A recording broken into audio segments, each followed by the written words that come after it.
Hello, everyone, and welcome to ITLS Academy Empower the Youth. Today, in this lecture, we will going to study about one of the important topic of food industrial interview training program, that is training. जब भी हम food industry में work करने के लिए अपना mind set करते हैं या हम अपना करियर बनाना चाहते हैं किसी भी फूड इंडस्ट्री में, तो उस इंडस्ट्री में वर्क करने के लिए जितने भी एम्प्लॉयज़ हैं, उनको एक ट्रेनिंग दी जाती है। उस ट्रेनिंग के अकॉर्डिंग वो पूरे वर्क अपना परफॉर्म करते हैं। जो भी उनका प्रेमिसेस होता है इंडस्ट्री का, उस इंडस्ट्री में कैसे वर्क करना है, कौन-कौन सी गाइडलाइंस फॉलो करनी है, कौन-कौन से सेफ्टी मेजर्स लेने हैं, वो सारी चीज़ों की उनको स्टार्टिंग में ही एक ट्रेनिंग प्रोवाइड करते हैं। तो इस लेक्चर में हम लोग इसी ट्रेनिंग के बारे में बात करेंगे। अगर इंट्रोडक्शन हम देखें तो introduction says staff involved in food productions are potential source of microbiological, chemical and physical hazards through poor personal hygiene behavior, poor work practices or failures to follow instructions. Staff need clear work instructions, sufficient training and supervision so that they can handle food safely. तो ये जो staff होता है, staff in the sense ये जो employees होते हैं, let me right, जो स्टाफ है मतलब कि ये जो एम्प्लॉयज़ आपको दिख रहे हैं, तो ये इन्वॉल्व होते हैं फूड के प्रोडक्शन में। ठीक है, हर एक एम्प्लॉय अलग अलग प्रोडक्शन में इन्वॉल्व होता है। तो कुछ माइक्रोबायोलॉजिकल हज़ार्ड्स में एक्सपोजर होता है उनका, कुछ का केमिकल में होता है, कुछ का फिज़िकल हज़ार्ड्स में होता है। और ये सब एक तरीके से जब होता है ना उनका एक्सपोजर, तो वो बेसिकली कुछ रीज़न्स के वजह से होता है। For example poor hygiene, personal hygiene. Poor personal hygiene in the sense कि जो भी एम्प्लॉयज़ हैं वो हाइजीनिक नहीं हैं।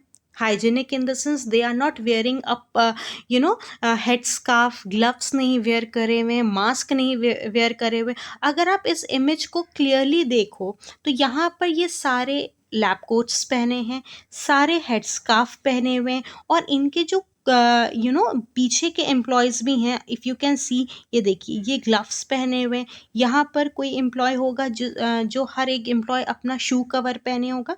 तो बेसिकली ये सारे एम्प्लॉयज़ जो हैं, they are a maintaining a personal hygiene as well as जो एक वर्क प्रेमिसेस में ज़रूरत होती है हाइजीन मेंटेन करने के लिए, वो ये सारे फॉलो करे हुए।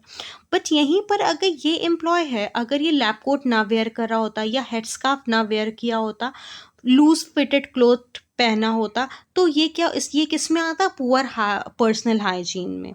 Then poor work practices in the sense, आप लैब में वर्क कर रहे हो, आपने टिश्यू पेपर ऐसे ही स्लैब पे छोड़ दिया, आप बार बार कंटामिनेटेड चीज़ों को छू रहे हो, फिर आप अपना जो आपका फ्रेश प्रोडक्ट है आप उसको टच करे दे रहे हो, राइट? आपके जो यूटेंसिल्स हैं या आपकी जो मतलब कि स्लाइड्स हैं, दे आर नॉट क्लीन। ठीक है, तो ये सारी चीज़ें ना एक पुअर वर्क प्रैक्टिसेस में आती है। जो स्टाफ है इसको एक क्लियर वर्क इंस्ट्रक्शन फॉलो करना चाहिए। सेकंड, इनकी सफिशिएंट ट्रेनिंग होनी चाहिए, सुपरविजन इनके ऊपर होना चाहिए, और कि ये किस तरीके से फूड को हैंडल करते हैं इन अ सेफ मैनर। अब आता है कि ऑब्जेक्टिव क्या है ट्रेनिंग का। All food handlers should be aware of their role and responsibility in protecting food from contamination. Food handler shall have a necessary knowledge and skill which are relevant to food processing, manufacturing, packaging, storing, and serving. All food handler should be trained in a food hygiene and food safety aspect, although with a personal hygiene requirements. Periodic assessments of the effectiveness of training, awareness of safety requirements, and competency level shall be made. Training program shall be routinely reviewed and updated wherever necessary. तो objectives क्या हैं कि जितने भी food handlers हैं, food handlers in the sense जो भी employees हैं, जो उस इंडस्ट्री में वर्क कर रहे हैं, तो उनको अपने रोल्स पता होने चाहिए कि उनको फूड को कैसे प्रोटेक्ट करना है, कैसे उस फूड को कंटामिनेशन से प्रोटेक्ट करना है. They should always have this responsibility. Second है कि जो फूड हैंडलर्स हैं shall have the necessary knowledge and skills which are relevant to food processing. अब ऐसा है कि if you want to build your career in food processing industries में, तो आपके पास वो स्किल्स होनी चाहिए कि कैसे आप किसी भी फूड प्रोसेसिंग इंडस्ट्री में वर्क कर सकते हो, कैसे आप उस फूड को हैंडल कर सकते हो, कैसे कि प्रॉपर पैकेजिंग क्या मतलब आप करनी होती है, स्टोर कैसे कर सकते हैं रॉ मटेरियल को, और जो वो फूड मैन्युफैक्चर हो गया उसको उसकी कैसे उसको सर्विंग मतलब उसकी कैसे पैकेजिंग करके इसको डिस्पैच करना है. तो ये सारी चीज़ें आपको पहले से ही पता होनी चाहिए. All food handlers shall be trained in food hygiene and food safety aspect, although with the personal hygiene requirements.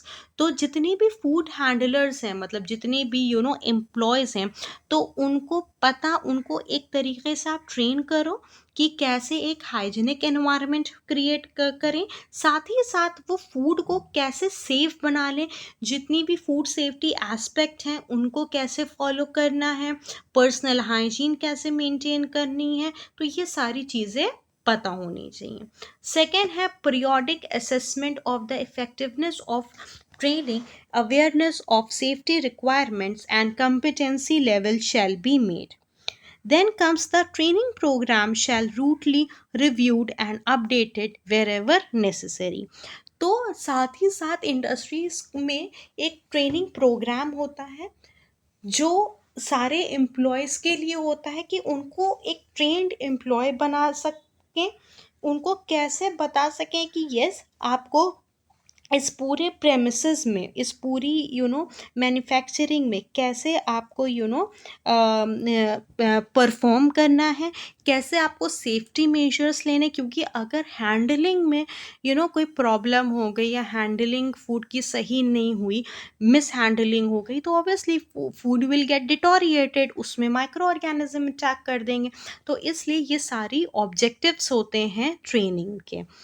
So keeping in mind the objective of training, you should always make sure कि जब भी आप कोई food industry में अपना career बनाने की सोच रहे हो, तो you should always have a skill, you should always have a knowledge, or you should always follow the guidelines that is created by FSSAI, that is created by many others, like for example GMP, GLP. ये सारी चीज़ें आपको अपने mind में पहले से ही आनी होती हैं. Then comes the next. Now what are the problems, what are the effect, and what are the responsible possible outcome. तो इसको समझने के लिए हम लोग ये समझेंगे कि मतलब कि जो ट्रेनिंग प्रोग्राम है इसको अंडरस्टैंड करने के लिए हम ये देखेंगे कि प्रॉब्लम आखिर आती कहाँ से है, ठीक है, कैसे ट्रेनिंग को फुलफ़िल करता है. जैसे इनएडुकेट इंस्ट्रक्शन, तो यहाँ पर क्या है, जब आपको इंस्ट्रक्शन ही सही से नहीं पता होंगे तो ऑब्वियसली उसका इफेक्ट क्या होगा, poor personal hygiene by food handlers. For example inadequate instruction मतलब कि अब फॉर एग्जांपल कोई एम्प्लॉय है, उसको पता ही नहीं है कि जब प्रेमिसेस में एंटर करना है तो आपको एक हेड स्कार्फ पहनना है, आपको लैब कोट पहनना है, प्रॉपर हाइजीन मेंटेन करना. अगर ये नहीं होगा तो उसका क्या इफेक्ट होगा, poor personal hygiene by food handlers. Then possible outcomes क्या हो सकते हैं, increased chance of contamination of food products by food poisoning bacteria such as salmonella. तो इसका क्या होगा कि जब आपकी हाइजीन इतनी पुअर हाइजीन है, तो ऑब्वियसली जो कंटामिनेशन के चांसेस ज़्यादा बढ़ेंगे, तो कंटामिनेशन मेनली एक फूड पॉइजनिंग बैक्टीरिया होता है सैल्मोनेला, उसके वजह से कंटामिनेशन के चांसेस बहुत ज़्यादा हाई हो जाते हैं। सेकेंड है इनसफिशिएंट इंस्ट्रक्शंस, ट्रेनिंग और सुपरविजन। वही है कि आपको इंस्ट्रक्शन सही से नहीं पता है, ट्रेनिंग आपकी सही से नहीं हुई है, जो उसका सुपरविजन है वो इनसफिशिएंट है। तो इससे क्या होगा, अनहाइजीनिक फूड प्रैक्टिसेस होगी, again increased chances of contamination. Then comes the lack of knowledge of HACCP principle. HACCP is hazard analysis critical control point. जब इसकी knowledge नहीं दी जाएगी, क्योंकि हैसप किस प्रिंसिपल पे, 7 प्रिंसिपल पे वर्क करता है, ठीक है, इसकी नॉलेज नहीं दी जाएगी तो ऑब्वियसली उसका क्या इफेक्ट होगा, ineffective food safety management system. इसका क्या है, food safety hazard identification by the businesses are not controlled, or increased chance of contamination of food products by food poisoning bacteria such as salmonella। तो ये सारी चीज़ें एक possible outcome आता है। तो सिंपल सी बात है कि अगर आपको इंस्ट्रक्शन ही नहीं दिए गए, एक इनएडुकेट इंस्ट्रक्शन है या इनसफिशिएंट इंस्ट्रक्शन मिले, ट्रेनिंग प्रॉपर नहीं हुई है, तो उसका इफेक्ट होगा एम्प्लॉय के ऊपर, और एम्प्लॉय का इफेक्ट किसके ऊपर होगा, जो पॉसिबल आउटकम है। तो इन सारी चीज़ों को always you should always keep in the mind while working any food industry. अब अगर ट्रेनिंग सेशन आप देखो, तो ये ट्रेनिंग सेशन इस तरीके से होता है, यहाँ पर देखो कि कोई भी वर्क नहीं है, बट स्टिल ट्रेनिंग में जब हो रहा है तो देखिए लोग कैसे बैठे हैं। सो अगर आप इस इमेज को देख रहे हैं, तो यहाँ पे एक ट्रेनिंग सेशन है, ये एक एम्प्लॉय है, ये अपने बाकी एम्प्लॉयज़ को ट्रेन कर रहा है कि how to work in the industry. पर आपने एक चीज़ इस इमेज में आप ये चीज़ देखो कि the person who is delivering the speech as well as the persons who are listening to the speeches, everyone is wearing appropriate clothes। मतलब ये लैब कोट पहने हैं, आप ये देख सकते हो, यहाँ तक कि ये लोग हेड स्कार्फ पहने हुए हैं, since they are not working अभी, तो इसलिए हैंड ग्लव्स नहीं पहने। बट यहाँ पर आप देखो सारे जो ड्रेसेस हैं, मींस लैब कोट्स हैं, ये सारे डिस्प्ले है, हेड स्कार्फ भी रखा हुआ है। तो ये इसलिए बता रहा है कि यस, अब ये नए एम्प्लॉयज़ हैं या पुराने भी एम्प्लॉयज़ को भी ट्रेनिंग देते हैं, क्योंकि हर इंडस्ट्री में हर बार ना एक अपडेटेड चीज़ आती है, तो उस इंडस्ट्री में कैसे काम करना है, कैसे क्या करना है, तो इस हिसाब से he is delivering the speech. Now moving to the delivery of instruction and training. Attendance on a formal training course is not a legal requirement. The method of instruction and or the training are for the food businesses to decide. Structured training should be to standard that is equivalent to the appropriate level of the national occupational standard in food safety for the sector. Operators may deliver training in-house or use external sources. अब in-house training और external क्या होता है? In-house training material may be developed in an in-house, मतलब within a industry, or by external advisor. जैसे हम लोग college में भी इन हाउस ट्रेनिंग मतलब अपनी लैब्स यूज़ करते हैं, समटाइम्स इंस्ट्रक्शन आपके लैब्स वाले होते हैं इंस्ट्रक्टर, या आप एक्सटर्नल एडवाइज़र को बुलाते हो। तो इन हाउस ट्रेनिंग यहाँ पर क्या है कि विद इन अ कंपनी हो रही है। So training material may be developed in house or by external adviser, while training may be delivered in-house by appropriately qualified staff or by the external trainers. In-house training can be adapted to reflect company practice and procedures. Then comes the external training। अब external training क्या होती है? Now let's see the external। So external training में हमें basically ये बाहर होता है, इंस्टीट्यूट के बाहर, और नॉट इंस्टीट्यूट, जो आपकी इंडस्ट्रीज़ होती हैं ये आउटसाइड द इंडस्ट्रीज़ होते हैं। इसमें होता है कि any further education centres run food hygienic courses, and there are organisations and consultants that will run on or for off-site training courses for meat plant operators. E-learning packages for food hygiene trainings are also available. Whichever option is chosen, the trainer should be adequately qualified to deliver the type of training that is required. तो external में क्या होता है कि या तो कोई institution पे या ऑफ साइट एक ट्रेनिंग कोर्सेज होते हैं जहाँ पर आपको एक मतलब एक पूरा सेशन कंडक्ट किया जाता है कि कैसे एक फूड इंडस्ट्री में वर्क करना है, ठीक है। तो उसके बेसिस पे एक कोर्स पूरा रन होता है। इसमें क्या होता है कि जो ई लर्निंग होता है, जैसे जो हमारे इंटरनेट बेस्ड लर्निंग होता है, ठीक है, उसका भी पैकेजेस लिए जाते हैं। और जो भी रिस्पेक्टिव पर्सन उस स्पीच को डिलीवर करता है, that person should have a great knowledge about the food industry. So इस तरीके से ना ये डिलीवरी ऑफ इंस्ट्रक्शन होता है in the training section. Now moving on to the next, that is training records. अब ट्रेनिंग रिकॉर्ड्स में क्या होता है कि जो ऑपरेटर्स है, they need to record records showing what instructions and training staff need and have received, so they are competent to carry out their duties without supervision. Individual staff records can be used to keep training details for each employee. A staff training matrix will give an overview of which staff need or who have received an induction and job specific HACCP or refreshers training, who can supervise and who can need supervision.